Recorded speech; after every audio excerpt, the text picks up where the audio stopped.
Obviously. Yeah, is this started? Oh, yeah. Can you hear me? Oh, is that what it is? Sorry, the volume is off. We're good to start. Can you hear us? Yeah, I can hear you now. Okay, go ahead, David. Hey, NECA. Obviously a tough loss there. I think you guys, it was going into the third quarter, you were right there, but I think one field goal in the fourth. What kind of happened out there? Was it, their defense, or, were you guys just not really in sync offensively? What did you see in the fourth there that kind of changed things? Yeah, I think that we didn't quite manage the run how we wanted to.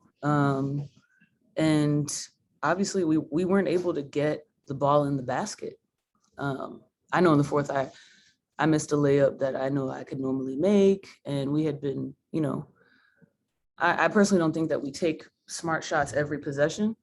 I think we need to do better. We just need to do better of being aware of each other on the offensive end, because teams like Mini are going to make us pay. And they did. So we just got to learn from this, and we have to value the ball. Rashawn Haylock, Spectrum.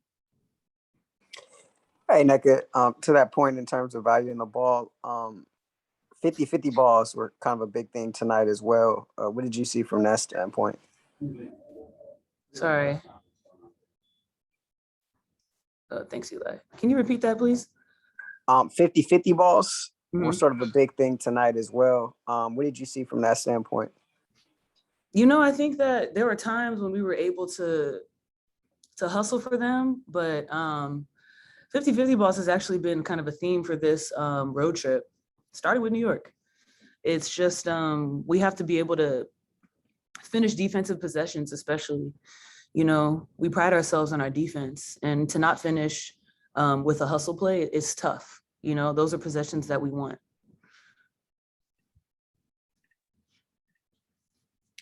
Miriam Swanson, LA Daily News. Hey there, NECA. Hey, see, you're such a wonderful leader and have led so many different kinds of groups through so many things. But for this basketball team, what are you telling these gals who are in this with you? You gotta take it one day at a time, and we gotta stick together. It's easy. It's easy to fall into the hole, into the hole of what outsiders are saying, into the hole of things aren't going my way. Trust me, I learned that this summer. And so the alternative is just pushing and continuing to be great no matter what. That's what makes great people great. And that's kind of what I've been telling my team, encouraging people to just do better and to want more. And not just do it when you show up at the gym. Chris Camello, Nightcast Media. Hey, NECA, thanks for taking the time. Appreciate it. I thought this was one of your best games of the road trip. 16-10, that is not an easy front court to navigate through. I don't have to tell you that. What was working out there for you? Because you also went scoreless in the first quarter. So what was working that made you more effective as the game went on? Honestly, just kind of sticking with it and maintaining my aggression. For me, finding my rhythm is important. And not just in terms of making baskets or taking shots, but being a part of possessions, And so being able to find my rhythm in that way, whether I'm facilitating or just being aggressive going to the rim and scoring, with the help of Chanae, Christy, and Moan talking to me on the bench, that's really what helped me, especially after that first quarter. That's all the hands, NECA. Thank you. Thanks, Natalie.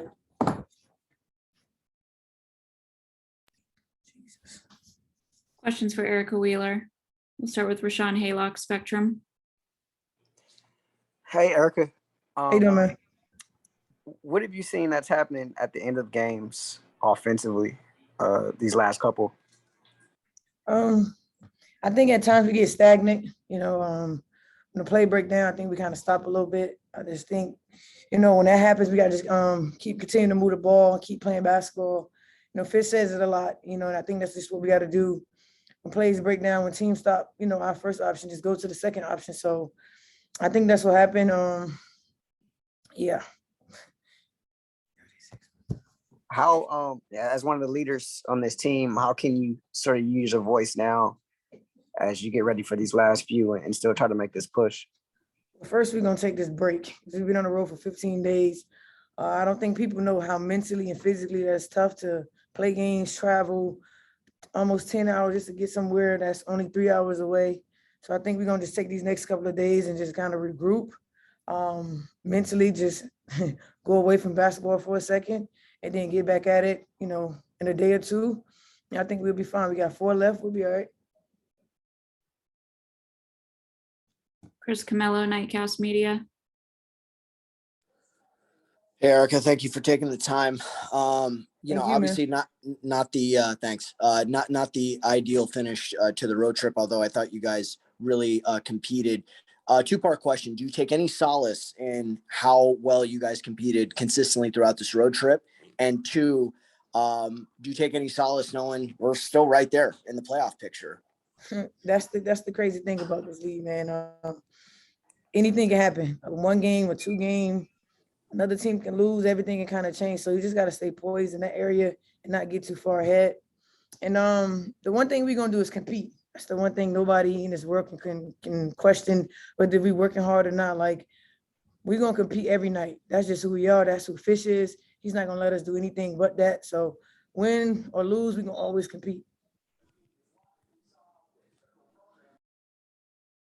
Miriam Swanson, LA Daily News. Hey, Erica. How you doing? Good. So how are you holding up? Are you all right? Yeah, I'm good, man. This is my job. It gets tough, but this is why we love it. It's a dream job, so it's not gonna always be peaches and cream, and I know that. So for me, we're gonna take the good and the bad. You gotta find it within yourself, dig deep, and just keep going. Right on. Hey, you've surpassed 700 assists for your career tonight. me? Obviously, yeah. I did. I didn't even know. So Well, thank you, thank you. So is it like, obviously you'd rather do it on a win, but I mean, it's quite an accomplishment for you, undrafted, all that. I mean, yeah, thanks, but I'm not more of a individual type of person. I'm more a team, but I didn't even know. Nobody told me about it. I didn't see anything about it. I haven't picked up my phone yet, so I'll probably see it when I get my phone, but that's a lot of dimes there, huh? For sure. All right. Well, how do you go away from basketball in the next few days? Like, do you like, what is Erica Wheeler's way to decompress? Definitely gonna do some recovery. Read a book. Just not think about basketball, even though that's probably the hardest thing in the world to do, because as a point guard, you're always constantly thinking about ways that you can be better as for your team, help your teammates be better. Always just trying to figure it out. That's just who I am. It never really stopped. So for me, I'm gonna just try to really just go away from it and decompress, whether that's reading a book, watching TV, or just hanging out with my family. But I'm gonna definitely step away from it for a day or two. Thanks, Erica. All right, thank you. Questions for Coach Fisher. Rashawn Haylock with Spectrum. Hey, Coach. Erica talked about just offense being stagnant the last, late in these last couple of games. Kind of what did you see from that standpoint? Did you like the looks that you guys were able to get, or did you just see it more or less being stagnant as well? A combination. I think, in close games, against good teams, you're not going to get great looks necessarily. Because you're playing against good teams, you're on the road. You're going to have to make some tough shots. You're going to have to make some tough plays. Ideally, you can get to the free throw line, because of the force that you're playing the game with. But if your offense does get stagnant, then you're not getting those driving lanes and those opportunities to maybe get to the free throw line. So yeah, I have to do a better job of helping our players in those situations. Just so that we don't necessarily allow the game to get stagnant in that way. But again, like late in the game, the ball's going to be in the hands of your best players. And so I just, like I said, I have to find a better way to make sure that, we want the ball in Erica's hands. We want the ball in NECA's hands, with this version of our team. And how do we do that more effectively so that, the players don't feel like they're standing around or we're becoming stagnant. Thanks, Coach. Safe travels. Thank you. David Yapkowitz, Next Hoops. Hey, Coach. Erica was saying earlier that even, with these losses, you still have about 4 games or so left. You're still in there in the playoff race. Just what's the team's focus going to be? I know you have a couple of days off till your next game. Just what's the focus and the mindset, to just keep you guys, ready for that home stretch here? I think just continuing to recognize and accept the fact that, we have to keep working our tails off to get better every day. There have been so many games, this season, despite the adversity, where we've had chances and we've been close enough to get more wins than we have. And so I think that's what's keeping us all driven to keep pushing for more, is that, again, despite the ups and downs of the season and, how many games missed due to injury that we've experienced, I think our players are continuing to show up every night, giving their best.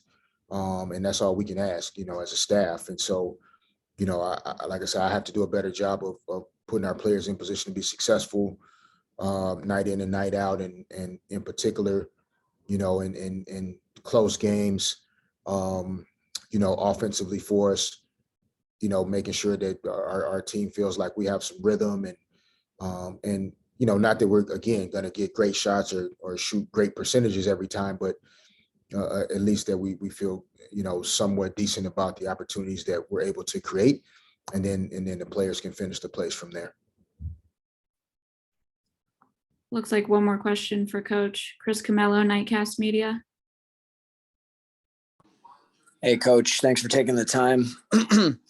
Obviously, a tough finish to this road trip, but you guys competed in all of these games. Like you said, that's one thing you've hung your hat on. Do you take any solace knowing that even with all of these losses, that you guys are still in position to make the playoffs? Now, I know you said last game, you told me, we're not just trying to squeeze into a playoff spot. There's something bigger here, but just looking at everything in the micro for a second, that's got to feel somewhat glass half full, no? Or am I reaching on that?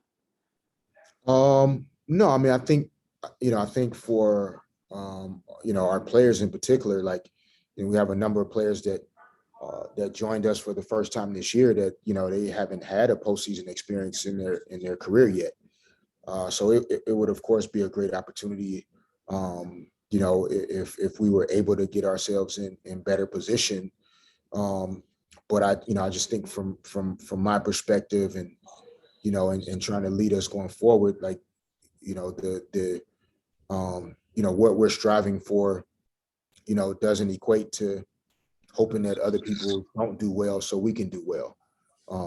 We're going through everything that we're going through right now to continue to push us, out of our comfort zone, to make us all uncomfortable, to force us to keep asking ourselves hard questions, and come up with solutions and answers on how we can get better as a coaching staff, management, players, all of us. And if we continue to do that and put the right energy into it, we'll be in the postseason that, time in and time out. And we'll have an opportunity to be successful at the highest level. And that starts with getting in. So I'm not trying to act like it wouldn't be important to get there. But you have to stay focused on what you can control. And that means winning ball games. And the way to win games are to stay focused on, the most basic and fundamental things that, we just have to work to continue to get better at, each day. And, now we have a week to hopefully try and find a way to improve.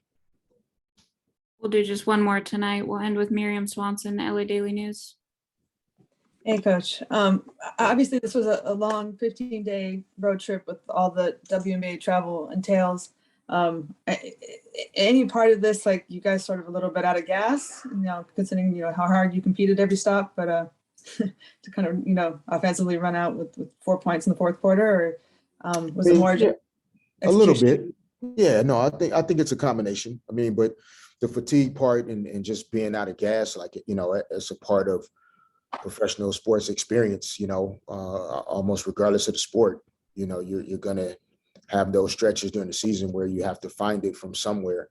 And most when you are in that kind of more depleted state in terms of fatigue and just being worn out, from a season and travel, et cetera, it always comes, it just comes back to, teamwork and holding it together and just finding a way to win, like no matter what.